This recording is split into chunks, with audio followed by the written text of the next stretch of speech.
Bruno Becker. Com a palavra, o vereador Eloy Frício. Bom dia a todos e a todas.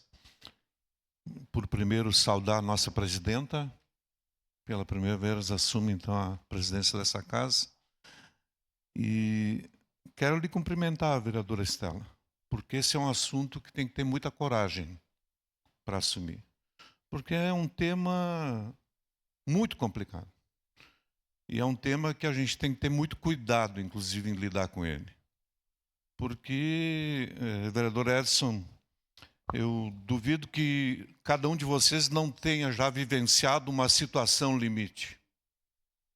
Né? Uma situação em que, às vezes, um parente, um amigo, está aqui conversando contigo, está ali no meu escritório conversando comigo, 10 minutos depois alguém me liga e diz, o sujeito se deu um tiro.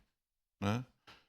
Então, essas situações, elas são, de fato, muito complexas do ponto de vista de como tratá-las, né? Então a gente tem que ter muito cuidado.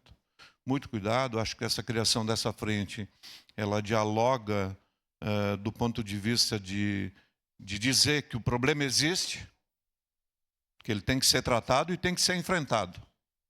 Então acho que é uma contribuição que a Câmara pode dar nesse sentido. Mas é uma temática que exige conhecimento e especialização. Não dá para a gente entrar assim de roldão, né? Então, nesse sentido, lhe cumprimento, vereadora Estela, e apoio, obviamente, né?